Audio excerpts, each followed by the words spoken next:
तो hello guys, तो कैसे हो आप लोग। आज हम लोग बात करने वाले हैं कि कर्ण ने जो कवच कुंडल दान दिए थे वह कर्ण ने दान दिया था या व्यापार किया था। तो चलिए ये वीडियो शुरू करते हैं। जय श्री राम। तो इसका सिंपल सा आंसर ये है कि कर्ण ने वो दुनिया का सबसे बड़ा महादान दिया था, लेकिन लोग इसको व्यापार कहने लगे हैं कुछ अर्जुन अंधभक्त, क्योंकि वो अर्जुन अंधभक्त अपने आप को चाणक्य से भी ज़्यादा दिमागदार समझते हैं। वे अपने आप को महाभारत के सबसे शक्तिशाली योद्धा श्री कृष्ण और भगवान परशुराम से भी ज़्यादा दिमागदार समझते हैं, इसलिए वह ऐसी उल्टी सीधी बातें करते रहते हैं। तो सबसे पहले मैं आपको बता देता हूँ कि हुआ क्या था कवच कुंडल दान के समय। तो होता ये है, इससे पहले कि कर्ण अपने कवच कुंडल दान दे, उससे ही पहले भगवान सूर्यदेव उसके एक दिन पहले कर्ण के पास जाते हैं और उससे कहते हैं कि तुम इंद्रदेव को अपने कवच कुंडल दान मत देना। सूर्यदेव कर्ण को बहुत ज़्यादा समझाते हैं, पर कर्ण उन्हें साफ मना कर देता है। वो कहता है मेरा धर्म है कि अगर कोई मुझसे कुछ मांगे तो मैं उसको दान में दूं और मैं अपने धर्म से पीछे नहीं हट सकता। फिर सूर्यदेव जब परेशान हो जाते हैं, सूर्यदेव कहते हैं कि चलो ठीक है, तुम्हें दान देना है दो, लेकिन इसके बदले में तुम इंद्र से उनकी वाशवी शक्ति मांग लेना। और ये मेरा आग्रह नहीं है, ये मेरा आदेश है। इन बातों से हमें पता चलता है कर्ण ने जो वाशवी शक्ति मांगी थी वो अपने लिए नहीं मांगी थी, वह उसने अपने पिता के आदेश पर मांगी थी। जो लोग इसको डील कहते हैं उनसे मैं एक ही बात पूछूंगा, फिर जो अर्जुन और पांडवों ने किया था वो तो बहुत ही बड़ा महापाप था। उन्होंने द्रौपदी को बांट लिया था अपनी माँ के कहने पर, तो क्या ये पाप नहीं है? लेकिन इसको पाप नहीं माना जाता, क्योंकि उनके सामने धर्म संकट था और इसी तरह कर्ण के सामने धर्म संकट था। इसीलिए कर्ण ने वाशवी शक्ति मांगी थी, ना कि अपने लिए। जिस कर्ण के पास भार्गवास्त्र, ब्रह्मास्त्र, ब्रह्मशीरास्त्र, पशुपतास्त्र, नारायणास्त्र, वैष्णवास्त्र, ब्रह्मदंडास्त्र जैसे अस्त्र शस्त्र थे, उसको वाशवी शक्ति की क्या जरूरत। जिस कर्ण के पास अभेद्य कवच कुंडल थे जिनको भेदना त्रिशूल और सुदर्शन चक्र की बस की बात नहीं थी, उसको वाशवी शक्ति की क्या जरूरत। कर्ण के तो खुद की बनाई हुई वाशवी शक्ति की तरह एक अस्त्र था जिसका नाम था सर्पमुखी अस्त्र।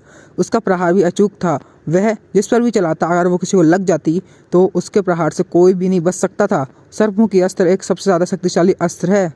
चलिए अब बात कर लेते हैं, जब इंद्र ने कर्ण से कवच मांगा था तो क्या हुआ था। तो देवराज इंद्र पहुंच जाते हैं कर्ण से कवच कुंडल मांगने। तो उससे पहले कर्ण उन्हें बताता है कि बदले में मुझे आपकी वाशवी शक्ति चाहिए। तो देवराज इंद्र इसके लिए हाँ कह देते हैं।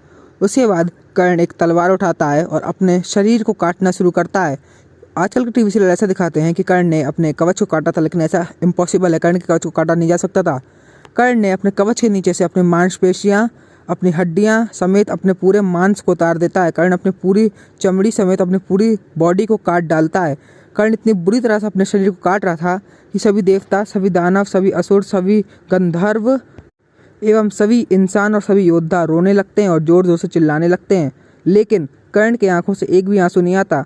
कर्ण तो बड़ी खुशी खुशी और हंसते हंसते अपने कवच कुंडल को उतार देता है। बुरे क्रिटिकल एडिशन और KMG और गीता प्रेस जो भी आप पढ़ लो, सब में ये मेंशन है कर्ण अपने कवच कुंडल को उतारते समय और अपने शरीर को काटते समय हंस रहा था और जोर जोर से स्माइल दे रहा था। फिर बड़ी मुश्किल से कर्ण ने अपने कवच कुंडल को अपने शरीर से अलग कर दिया और देवराज इंद्र को दे दिया और बदले में वाशवी शक्ति ले ली। और जो लोग इसको दान की जगह डील कहते हैं उनको मैं एक बात बता दूं, पूरी महाभारत में ऐसा कहीं मेंशन नहीं है कि कर्ण ने वहाँ पे डील किया था। जब भी इसकी बात होती है हर कोई यही कहता है ये दुनिया का सबसे बड़ा दान है। और सिर्फ लोग ही नहीं, कई सारे महालोग जैसे कि श्री कृष्ण, भीष्म जैसे कई सारे योद्धाओं ने कर्ण का ये महादान बताया था। लेकिन कुछ अर्जुन अंधभक्त अपने आप को इनसे भी ज़्यादा दिमागदार समझने लगे हैं, तो वो अब कर्ण के इस महादान को डील बताने लगे हैं। और जो ये गवार ये कहते हैं कि कर्ण ने यहाँ पे डील किए थी, तो एक बात बता दो, क्या औकात थी वाशवी शक्ति की कवच कुंडल के सामने? क्यों अगर कर्ण मना कर देता उनको कि मैं नहीं दे रहा, तो क्या कर लेते इंद्रदेव?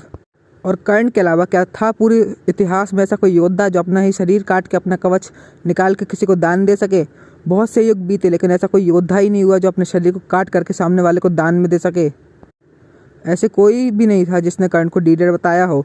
बड़े बड़े दिमागदार लोग जैसे कि चाणक्य ने भी कर्ण को दुनिया का सबसे बड़ा दानवीर बताया था, और महाभारत के काल में भी सभी ने कर्ण को दुनिया का सबसे बड़ा दानवीर बताया था। इन बातों से हमें बात पता चलती है कर्ण ने वहाँ पे दान दिया था, ना कि डील की थी। तो आपको ये वीडियो कैसी लगी कमेंट सेक्शन में बताइए। इस वीडियो को लाइक कर दीजिए, इस वीडियो को शेयर कर दीजिए, हमारे चैनल माइथोलॉजिकल डिस्कस सब्सक्राइब कर लीजिए। जय श्री कृष्णा, हर हर महादेव।